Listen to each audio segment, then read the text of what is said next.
पूरी दुनिया में चल रही है और केवल बयानबाजी से का रूप जो है धीरे धीरे युद्ध के रूप में धारण कर लेता है। तो राय है कि भारत में आजादी से लेकर अभी तक 50 लाख करोड़ से भी ज्यादा का भ्रष्टाचार हो चुका है।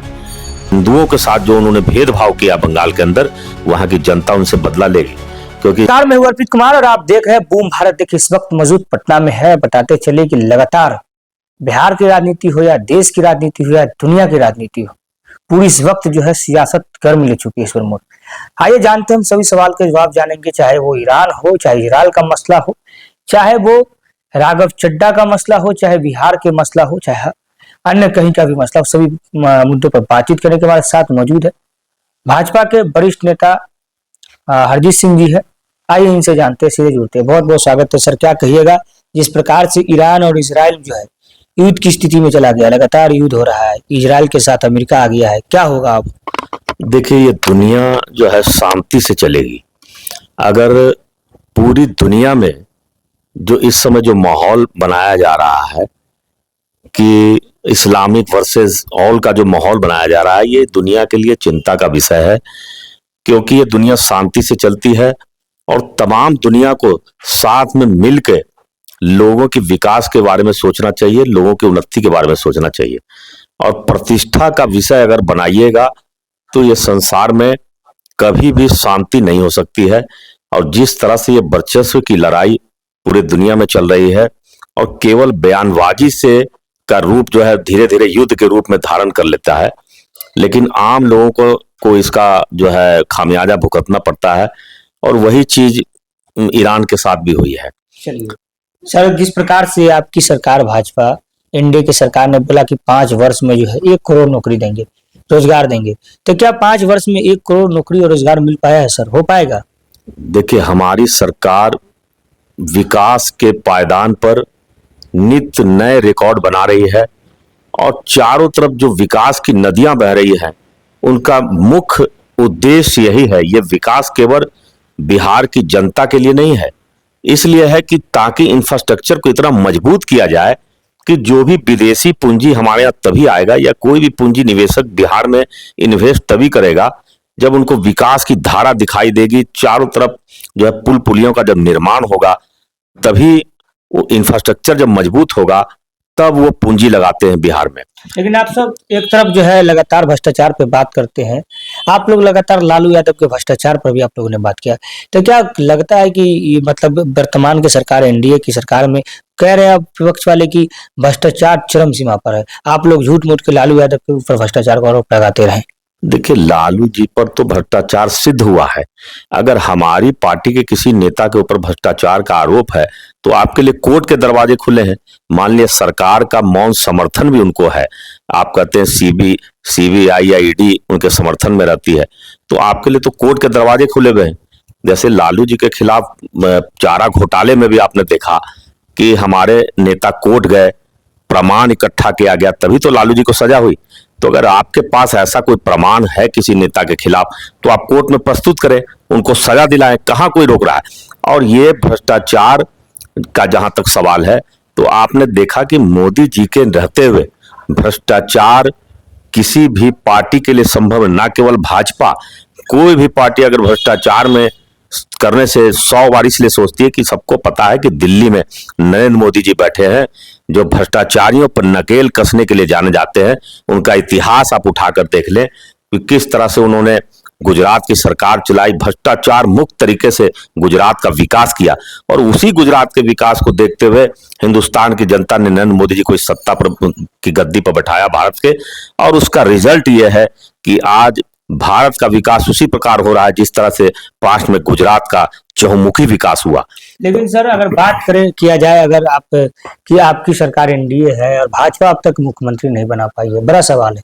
क्या लगता है कि भाजपा क्यों आखिर मुख्यमंत्री अब तक नहीं बना पाई? मेजोरिटी है, बहुमत में भी अब ज्यादा, आपकी संख्या सीट भी ज्यादा है, फिर भी मुख्यमंत्री आप नहीं बना? केवल मुख्यमंत्री बनाना हमारा लक्ष्य नहीं है, हमारा लक्ष्य है देश बनाना।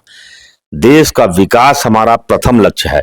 अगर हम शुरू में ही, जिस समय हमारी सीट अधिक थी और नीतीश कुमार जी की कम संख्या थी, तो हम खुद मुख्यमंत्री के लिए लालायित होते, तो ये बिहार का विकास जो आज 20 वर्षों में आज को नजर आ रहा है, ये नहीं होता। तो हमने हमारी पार्टी त्याग और बलिदान के लिए जानी जाती है कि हम देश के लिए जीने वाले हमारी पार्टी है, देश के लिए काम करने वाले हम लोग हैं। तो सत्ता का केवल जो है स्थानांतरण या सत्ता के लोलुप बनकर काम करना हमारा लक्ष्य नहीं है। मुख्यमंत्री कोई भी हो, अगर वो बिहार का विकास कर रहा है तो हम उसके साथ हैं। तो नीतीश कुमार जी का इतिहास है, ईमानदारी के साथ उन्होंने बिहार का विकास किया है, इसलिए भारतीय जनता पार्टी तहे दिल से नीतीश कुमार जी के साथ है। और जब तक उनका स्वास्थ्य बढ़िया है, हम भारतीय जनता पार्टी के लोग तहे दिल से उनके पीछे खड़े हैं। और आज से नहीं, 20 वर्षों का इतिहास उठाकर देख ले, अगर 2 बार नीतीश कुमार जी ने भाजपा को छोड़ा है तो उन्होंने छोड़ा, भारतीय जनता पार्टी ने कभी उनको नहीं छोड़ा। तो इसलिए हमारे लिए बिहार का विकास पहला मुद्दा है। सत्ता प्राप्ति या मुख्यमंत्री बनाना वो हमारा लक्ष्य नहीं है। हमारा बिहार का विकास, बिहार में बेरोजगारी कैसे समाप्त हो, बिहार के में पलायन कैसे रुके, हमारे बिहार के जो आम नागरिक जो पैसा कमाने के लिए, 2 पैसा कमाने के लिए जो दर दर की ठोकर खाते हैं प्रदेशों में जाके, वो कैसे खत्म हो, ये हमारा लक्ष्य है। और जो 1 करोड़ रोजगार देने का जो प्रधानमंत्री जी ने बिहार के नेताओं को जो टास्क दिया है, हमारे एनडीए के नेताओं को बिहार में जो टास्क दिया है, ये हमारे लिए चैलेंजिंग है। और इसी पर बिहार की सरकार काम कर रही है। सारे विभाग इसी काम में लगे हुए हैं कि किस तरह से, चाहे कोई भी विभाग आप उठा के देख लें, कि ज्यादा से ज्यादा लोगों को रोजगार मिले। और जब विकास होगी तो रोजगार उसी से उत्पन्न होते हैं। और अब जब कानून व्यवस्था की स्थिति बढ़िया होगी तो लोग जितने भी पलायन करके गए हैं वो धीरे धीरे बिहार वापस आ रहे हैं। आप देखिए सभी जिलों में जो है, आप देखिए औद्योगिक विकास हो रहा है हर जिलों का। और सरकार भी औद्योगिक नीति के तहत सभी लोगों को आमंत्रित कर रही है बिहार में रोजगार के लिए।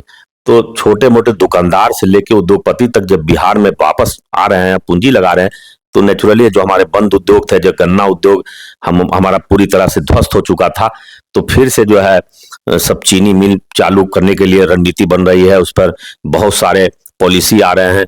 तो इस तरह से धीरे धीरे बिहार का में बेरोजगारी की समस्या भी अब समाप्त होगी, क्योंकि हमारा इंफ्रास्ट्रक्चर अब बहुत मजबूत है। कहीं भी विकास की धारा में अब हम किसी देश के किसी भी राज्य से पीछे नहीं है। तो उसका फायदा हमारी बिहार की जनता को भी मिल रहा है और हम लोग को भी मिलेगा। सर, लगातार भाजपा में 36 वर्षों से आप सक्रिय है, अब तक आपको कोई बड़ी पद अब तक नहीं मिल पाया है।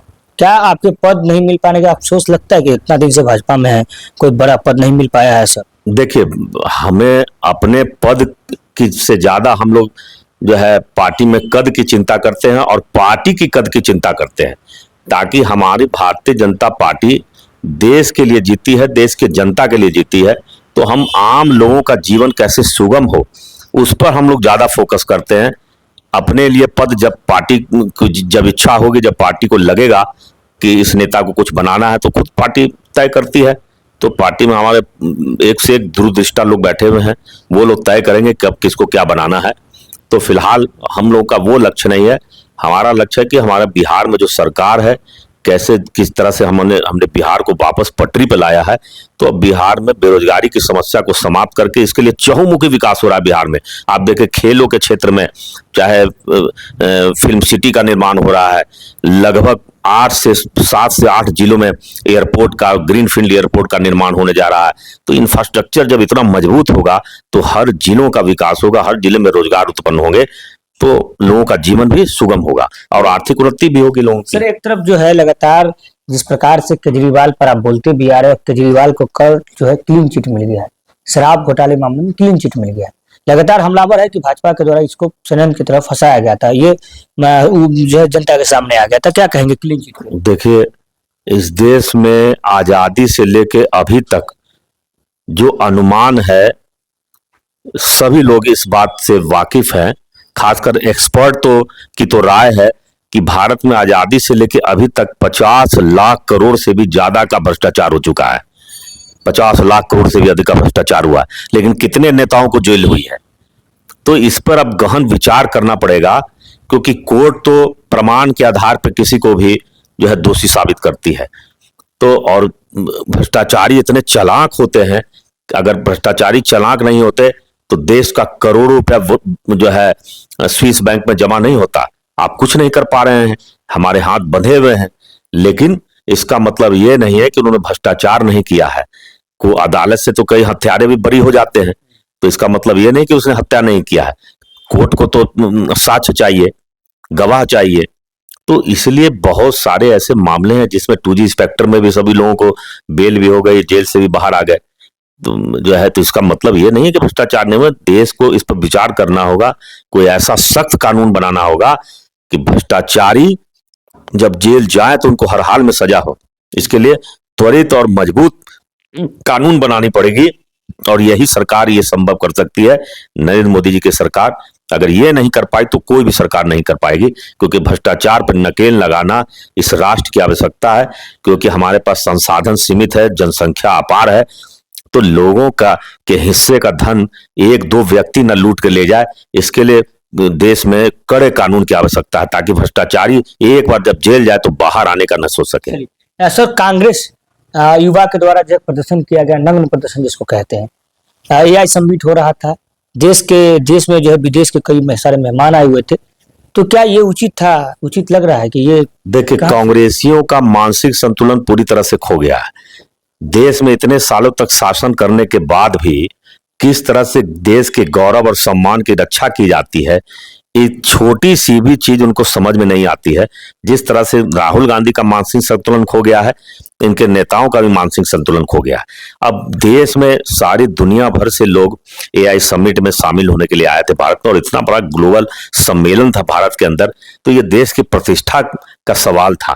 लेकिन वहां पर जिस तरह से इन्होंने नंग धरंग प्रदर्शन करके देश को अपमानित करने का काम किया है, तो इस कांग्रेसियों को भारत की जनता ऐसे भी माफ नहीं कर रही है। और आगे भी जो इनका लक्षण है, इनको कभी भी भारत की जनता दोबारा जो है सत्ता में इनको वापस लाने वाली नहीं है, क्योंकि इनके लक्षण ही नहीं है सत्ता में वापस आने की। लेकिन आप सर सत्ता की बात करते हैं और बंगाल में चुनाव होने, वहां पर भी तृणमूल चुनाव लड़ेगी, कांग्रेस चुनाव लड़ेगी, भाजपा भी चुनाव लड़ेगी, तो क्या लगता है कि नग्न प्रदर्शन का प्रभाव बंगाल में पड़ेगा? बंगाल चुनाव के लिए क्या कुछ कहिएगा? देखिए, कांग्रेस का तो बंगाल में कुछ है ही नहीं। वहां मेन मुकाबला ममता बनर्जी की TMC से है और भारतीय जनता पार्टी से है।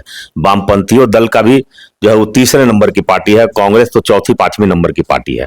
तो इसलिए कांग्रेस से वहां कोई मुकाबला नहीं है। जो भी मुकाबला है ममता बनर्जी से है।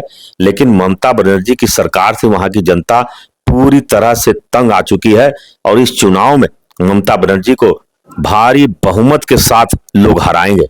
उनको जिस तरह से उन्होंने बंगाल की जनता को अपमानित और प्रताड़ित करने का काम किया, और खासकर हिंदुओं के साथ जो उन्होंने भेदभाव किया बंगाल के अंदर, वहां की जनता उनसे बदला लेगी। क्योंकि इस देश में आपने नरेंद्र मोदी जी की सरकार का कार्यकाल देखा, सबका साथ सबका विकास की नीति पर इन्होंने देश को चलाया है। तो जो भी एक्शन होता है केवल भ्रष्टाचारियों के खिलाफ होता है, अपराधियों के खिलाफ होता है।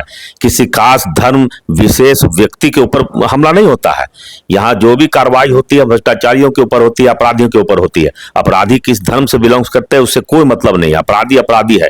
लेकिन ममता बनर्जी की नीति हिंदुओं को जिस तरह से उन्होंने पलायन करने के लिए मजबूर किया है, तो बंगाल की जनता इस बार चुनाव में ममता जी को बताएंगी कि चुनाव क्या होता है।